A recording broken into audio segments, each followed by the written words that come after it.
Question number 7 हमें दे रखा है। देखिए 7 नंबर जो क्वेश्चन की अपन बात चल रही है, ठीक है। 8.1 अपन पढ़ रहे थे, उसमें 7 नंबर जो क्वेश्चन है वो दे रखा है कि किसी वस्तु की x इकाइयों के उत्पादन में कुल लागत cx रुपए में निम्न समीकरण द्वारा दी गई है।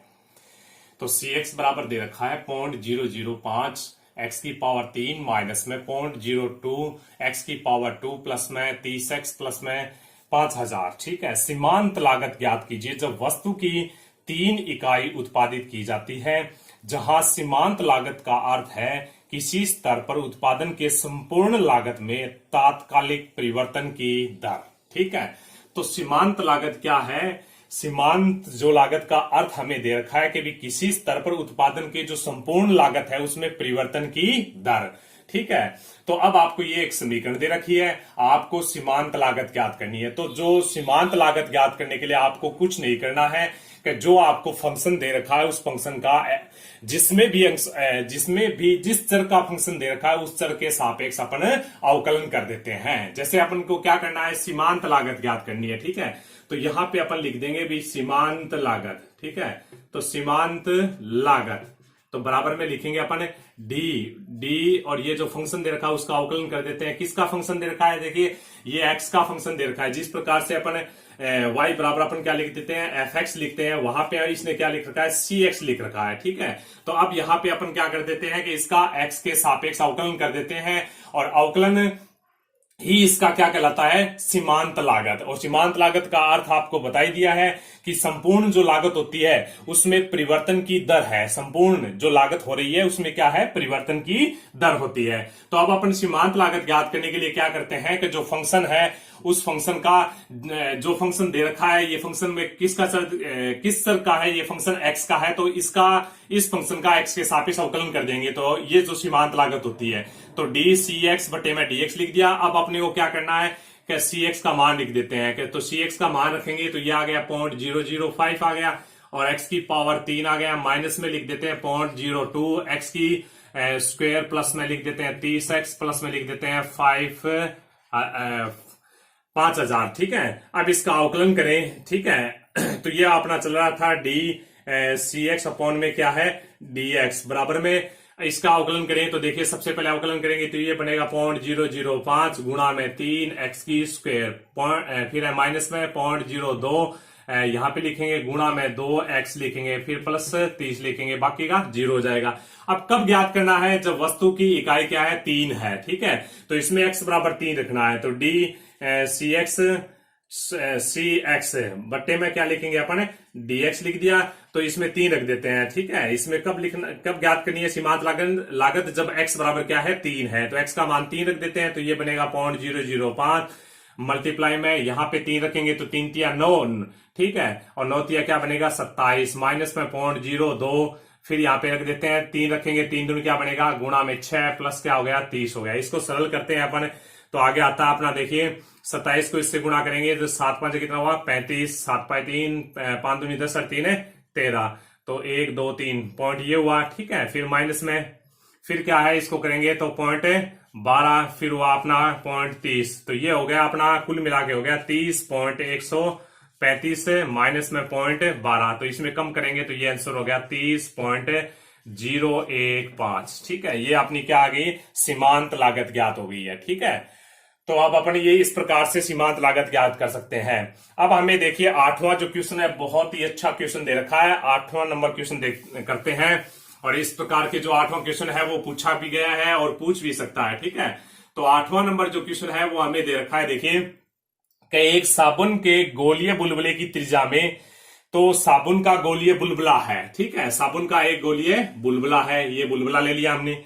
अब इसकी त्रिज्या में 0.2 सेमी पर सेकंड की दर से वृद्धि हो रही है, ठीक है।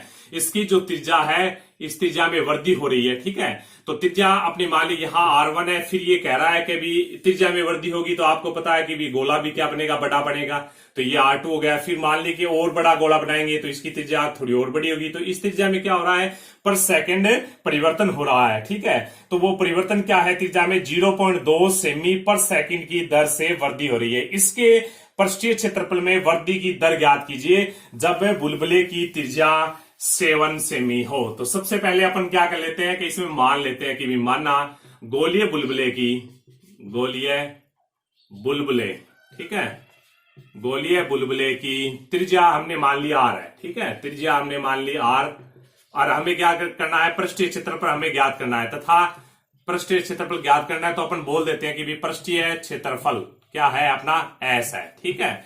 तो अब अपने को पता है कि भी हमें दे रखा है त्रिज्या में परिवर्तन दे रखा है, ठीक है, त्रिज्या में परिवर्तन हमें दे रखा है, क्या दे रखा है, देखिए ये दे रखा है 0.2 सेमी पर सेकंड, ये दे रखा है आपको, तो सेमी पर सेकंड, तो त्रिज्या में वो परिवर्तन हो रहा है, वो किसके सापेक्ष हो रहा है, समय दे रखा है, सेकंड दे रखा है, तो मतलब टी के सापेक्ष हो रहा है, और त्रिज्या अपन बोल रहे हैं क्या, dr बटे dt, तो ये हमें दिया हुआ है, ठीक है। तो दिया हुआ क्या है कि त्रिज्या में परिवर्तन हो रहा है कितना, 0.2 सेमी पर सेकंड की दर से वृद्धि हो रही है, वृद्धि होने का मतलब इसका मान प्लस लेना है, और कमी होने का मतलब है ये जो 0.2 है इसको क्या लेना है, माइनस लेना है, कब लेना है, जब कमी हो तब, लेकिन यहाँ पे वृद्धि हो रही है, इसका मतलब इसका मान क्या लेना है, प्लस का लेना, प्लस का ले लिया। इसके पृष्ठीय क्षेत्रफल में वृद्धि की दर ज्ञात कीजिए। अब आपको पता होना चाहिए कि भी गोले का पृष्ठीय क्षेत्रफल क्या होता है, S बराबर गोले का पृष्ठीय क्षेत्रफल। अब यहाँ गोलीय बुलबुला है तो गोलीय बुलबुला क्या होता है, गोला ही होता है, और गोले का जो पृष्ठीय क्षेत्रफल होता है वो होता है 4 पाई r की स्क्वायर। अब आपको क्या करना है, कभी इसके पृष्ठीय क्षेत्रफल में वृद्धि की दर ज्ञात कीजिए कि भी ds बटे dt ज्ञात कीजिए, ठीक है।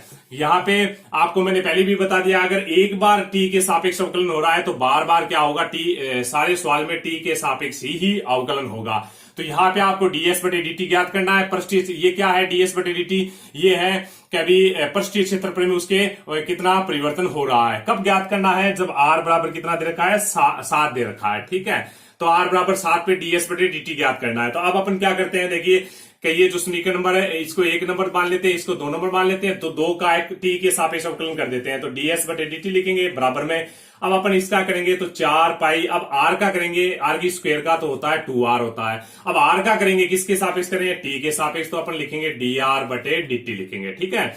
और अब dr बटे dt का मान रख देते हैं, लेकिन हमें जो पृष्ठीय क्षेत्र, ये क्या है, पृष्ठीय क्षेत्रफल में परिवर्तन की दर है, और कब ज्ञात करनी है, जब r बराबर क्या है, 7 है, ठीक है। तो इसमें dr बटे dt, और इसमें कब ज्ञात करना है, जब r बराबर क्या है, 7 है, तो इसमें रख देते हैं भी 4, इसको लिख देते हैं 4 दूनी 8 पाई, ठीक है। फिर r का मान रख दिया मैंने 7, मल्टीप्लाई में लिख दिया 0.2 लिख दिया, किसका मान रखा है, देखिए r का मान तो मैंने 7 रखा है, और dr बटे dt का मान दे रखा है 0.2 रखा है, तो 0.2 रख दिया, ठीक है। तो अब लिखेंगे 8 7 56 होता है, तो 11.2 हो गया ये, ठीक है, 11.2 पाई हो गया, ठीक है। तो ये कुल मिला के जो आंसर आता है ये आता है 11.2 पाई आता है। अब आपको देखिए इकाई लिखनी होती है इसकी, तो इकाई लिखेंगे तो ये क्या है, s क्या है, पृष्ठीय क्षेत्रफल है, तो क्षेत्रफल हमेशा क्या होता है, स्क्वायर में आता है, तो यहाँ पे सेमी रखी है तो यहाँ लिखेंगे अपन सेमी की स्क्वायर लिखेंगे, और नीचे क्या है, बट्टे टी लिख रखा है, तो बट्टे का मतलब होता है ओब्लिक लगा देते हैं, और टी का मतलब क्या है अपना सेकंड लिख देते हैं, पर सेकंड, ठीक है। 11.2 पाई सेमी की स्क्वायर पर सेकंड, इसका मतलब क्या है, इसका मान अगर प्लस का आया है तो अपन कहेंगे कि पृष्ठीय क्षेत्रफल में वृद्धि हो रही है, अगर इसका मान ऋणात्मक आता है तो अपन कहेंगे कि पृष्ठीय क्षेत्रफल में कमी हो रही है, ठीक है। ये तो सवाल अपना दे रखा था। अब आगे इसी में दे रखा है कि इसके आयतन में वृद्धि की दर ज्ञात कीजिए, जबकि बुलबुले की त्रिज्या क्या है, 5 सेमी है। अब हमें क्या करना है, आयतन में वृद्धि ज्ञात करनी है, ठीक है। तो यहीं पे अपन एक बात और मान लेते हैं कि आयतन v है, ठीक है, यहीं पे एक बात और लेनी पड़ेगी भी आयतन v है, ठीक है। तो अब अपने देखिए कि गोले का आयतन लेते हैं, तो गोले का आयतन अपने को पता ही है भी गोले का आयतन कितना होता है कि v बराबर होता है 4 पाई बटे में 4 बटे 3 पाई r की पावर 3, ये गोले का आयतन होता है, ठीक है। अब आपको ज्ञात क्या करना है, हमें ज्ञात करना है आयतन में वृद्धि की दर ज्ञात करनी है, आयतन में वृद्धि, ठीक है। आयतन में वृद्धि या कमी जो भी होती है उसको अपन लिखेंगे dv, अपन क्या लिखेंगे dt। अब t क्यों लिया है, आपको पता ही है कि भी एक बार अगर t नीचे आ गया तो पूरे क्वेश्चन में ही t लेना होता है, ठीक है। dv बटे dt ज्ञात करना है आपको, कब ज्ञात करना है, जब r बराबर कितना है अपना 5 है, ठीक है। तो अब अपन क्या करते हैं कि ये जो समीकरण नंबर 2 है इसका t के सापेक्ष अवकलन कर देते हैं, तो dv अपॉन dt लिख दिया, ठीक है।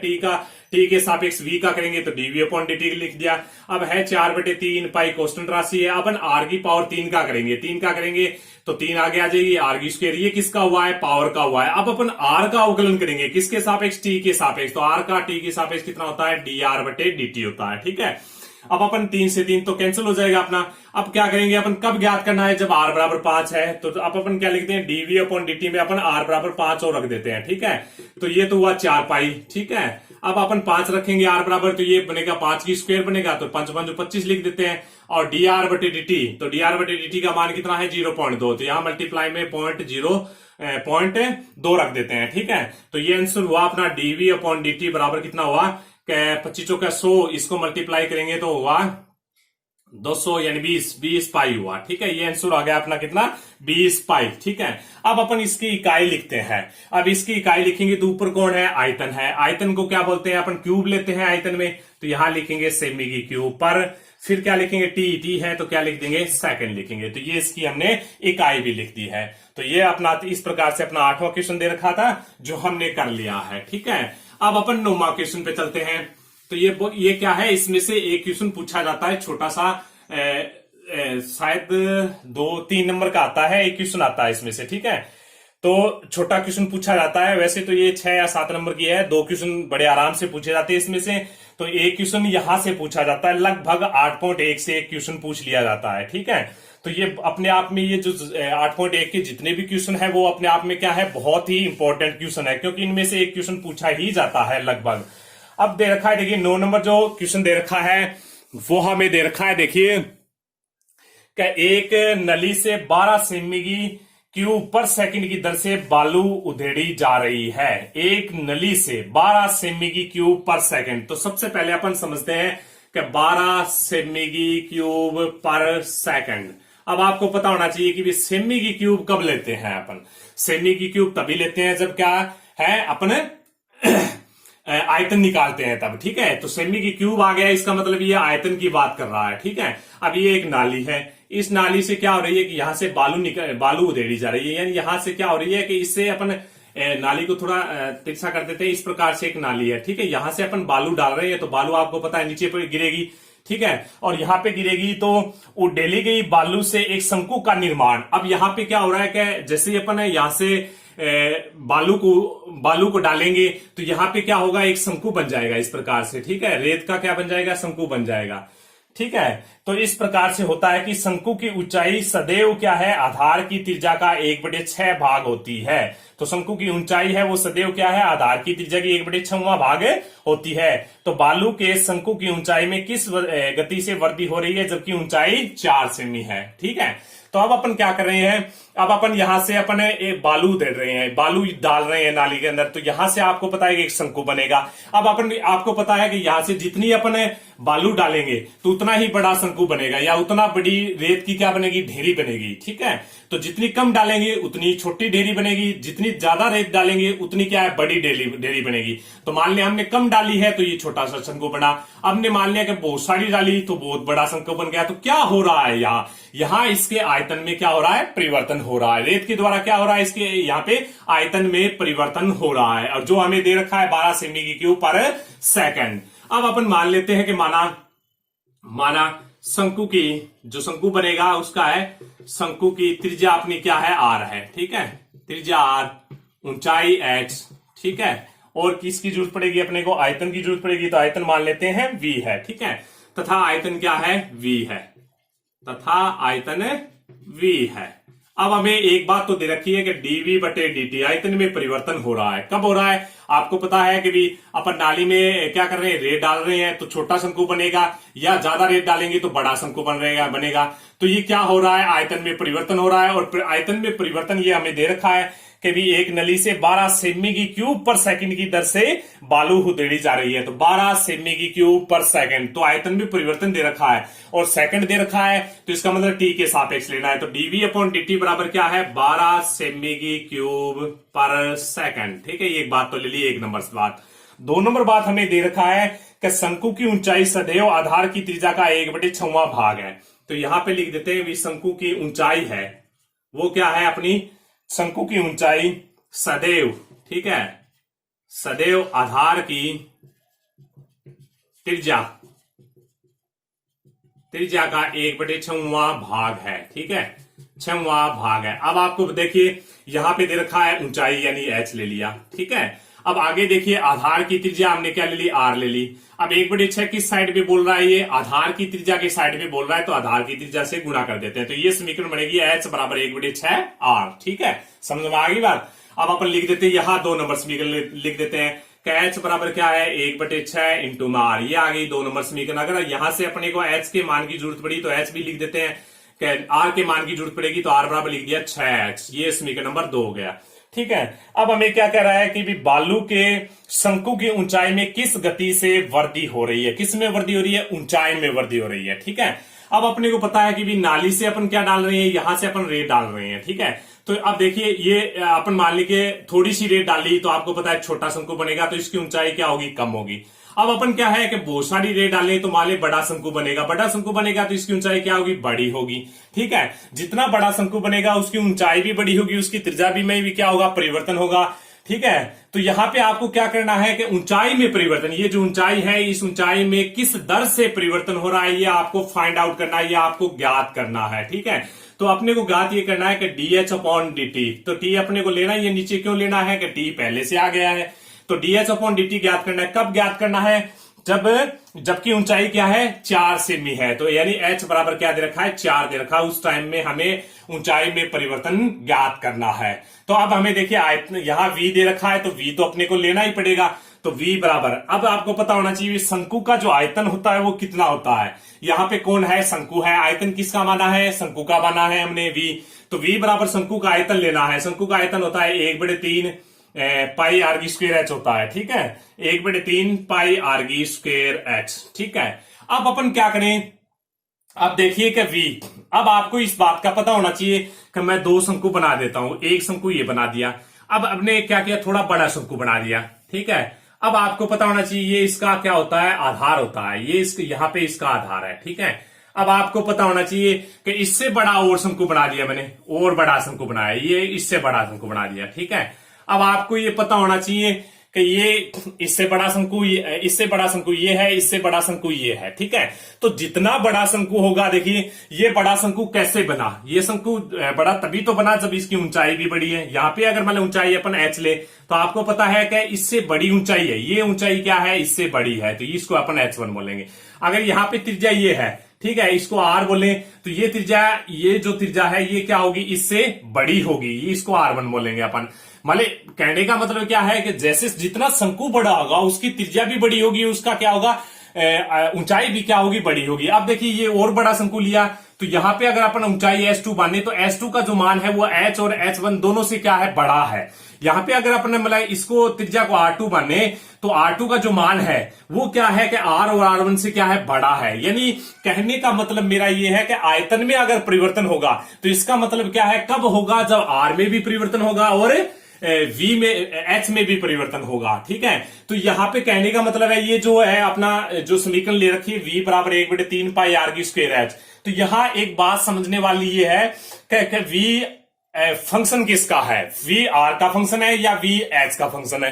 तो अब यहां पे क्या है कि देखिए v में अपन क्या करें, देखिए r में r को अपन बड़ा बनाए, तो क्या देखिए ये जैसे मतलब मैंने क्या ले लिया, ये शंकु ले लिया, अब इसकी त्रिज्या ये है छोटी सी, अब मैं क्या कर रहा हूं कि r को बड़ा बना रहा हूं, r को बड़ा बना दिया मैंने।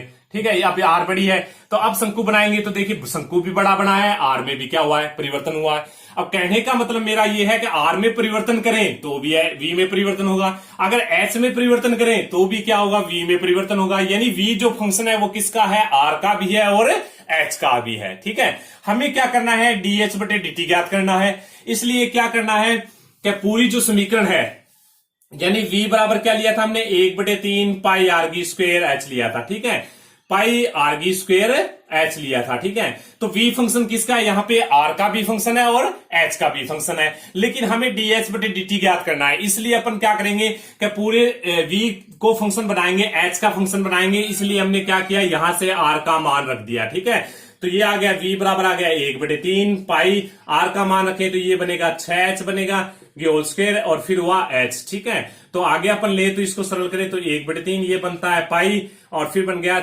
36, 36 h की स्क्वायर गुणा में h हुआ, तो यहाँ पे सरल करें तो ये 12 आता है। तो v बराबर जो कुल मिला के बना 12 पाई एच की पावर 3, ठीक है, ये बना। ये यहां पे अब क्या है कि v किसका फंक्शन है, केवल और केवल h का फंक्शन है। यहां क्या था कि v r का भी फंक्शन था, v किसका था, h का भी फंक्शन था, ठीक है। तो अगर r में अपन थोड़ा सा मतलब कोई शंकु है, उसकी त्रिज्या में अगर त्रिज्या को अगर बड़ा करेंगे तो उसके आयतन में भी परिवर्तन होगा, यानी बड़ा होगा, ठीक है। उसकी त्रिज्या को छोटा करेंगे तो आयतन क्या होगा, छोटा बनेगा, ठीक है। इसी प्रकार शंकु की जो है ना ऊंचाई में परिवर्तन करेंगे या ऊंचाई को बड़ा करेंगे तो उसके आयतन भी बड़ा होगा, अगर ऊंचाई को छोटा करेंगे तो क्या होगा, आयतन भी छोटा होगा। यानी कहने का मतलब ये है कि v यहाँ पे जो फंक्शन है वो r का भी फंक्शन है, v किसका है, h का भी फंक्शन है, ठीक है। इसलिए अपने को क्या करना है, dh/dt ज्ञात करना है। तो इसलिए हमने क्या किया, r का मान रख दिया ताकि v को केवल और केवल एक चर का फंक्शन बनाया जा सके, और v यहाँ पे किसका फंक्शन है, h का फंक्शन है, ठीक है। तो ये अपन समीकरण ले लेते हैं, v बराबर 12 पाई h की पावर 3। इस समीकरण पे काम करते हैं। तो v बराबर क्या था, 12 पाई h की पावर 3। इसका t के साथ अवकलन कर देते हैं तो dv/dt, ठीक है। 12 पाई कांस्टेंट राशि है, कांस्टेंट बाहर ले लिया। अब अपन h की पावर 3 का करते हैं, पावर 3 का करते हैं तो 3h की स्क्वायर बनेगा। अब अपन h का t के सापेक्ष करेंगे तो क्या बनेगा, dh/dt, ठीक है। अब अपन क्या करते हैं, सबका मान रख देते हैं। अब हमें देखिए dh/dt कब ज्ञात करना है, जब h बराबर क्या है, 4 है, उस टाइम पे ज्ञात करना है। तो h बराबर 4 भी रख देते हैं और बाकी सारा मान रख देते हैं, ठीक है। तो देखिए dv/dt का मान रखे तो ये तो अपना 12 हुआ, ठीक है, बराबर में ये अपना कितना हुआ, 12 पाई 3h की स्क्वायर dh/dt। अब हमें dh/dt मान ज्ञात करना है तो 12 से 12 कैंसिल हो गया, और dh/dt का मान ज्ञात करना है तो देखिए बाकी जो मान है इसके भाग में दे देते हैं, 1/3 पाई ये बनेगा h की स्क्वायर बनेगा। अब कब ज्ञात करना है, जब dh/dt कब ज्ञात करना है, जब h बराबर क्या है, 4 है। तो इसमें रख देते हैं अपन 1/3 पाई 4 की स्क्वायर, यानी 4 चौक 16, ठीक है, ये हुआ 4 चौक 16। तो इसको कुल मिला के आंसर हुआ 48 पाई। तो 1/48 पाई इसका क्या होगा, आंसर होगा।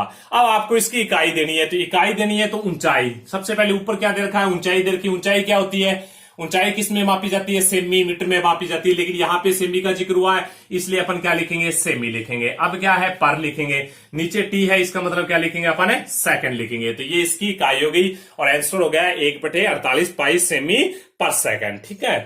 अब आगे 10वां क्वेश्चन करते हैं अपन।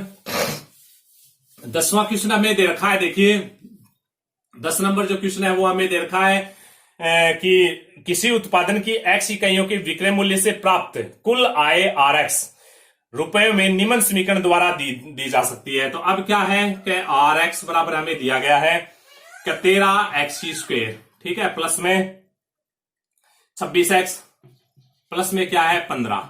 अब आपको क्या करना है, सीमांत आय ज्ञात करना है। सीमांत आय कब ज्ञात करना है, सीमांत आय ज्ञात करना है, लेकिन कब ज्ञात करना है, जब x बराबर क्या है, 15 है। तो चाहे सीमांत लागत ज्ञात करें चाहे सीमांत आय ज्ञात करें, तो सीमांत लागत ज्ञात करो चाहे सीमांत आय ज्ञात करो, ठीक है। दोनों ही केस में क्या किया जाता है कि जो फंक्शन होता है उस फंक्शन का जिसका फंक्शन होता है उसी के सापेक्ष अवकलन कर देते हैं, और जो दे रखा होता है उसको उसके अंदर रख देते हैं। कहने का मतलब ये है कि भी आर फंक्शन दे रखा है किसका, एक्स का है, तो इसका x के सापेक्ष अवकलन कर देते हैं। तो rx बटे में dx लिख दिया और बराबर में इसका अवकलन करेंगे तो ये हुआ 26x प्लस क्या हुआ अपना 26 हुआ। अब अपन क्या कर देते हैं कि dRx/dr कब ज्ञात करना है, जब x बराबर कितना है, 15 है, तो इसमें x बराबर 15 रख देते हैं। तो 26 मल्टीप्लाई में 15 प्लस क्या हुआ 26, तो बराबर में 15 6 90 और 9 हुआ, फिर हुआ 15 दूनी 30 यानी 39 हुआ, प्लस में 26, इसको जोड़े तो 6 9 2 11 416, इसका क्या हो गया, आंसर हो गया। तो ये आ गई सीमांत आय आ गई, ठीक है। तो इस प्रकार क्या है कि अपन 8.1 के लगभग मैंने पूरी करवा दी है। एक दो कोई क्वेश्चन बचा हो तो वो आप कर लेना, और कोई क्वेश्चन है वो समझ में ना आए तो मेरे को कमेंट में बता देना या फिर डायरेक्ट मेरे पास फोन कर देना। ओके, धन्यवाद।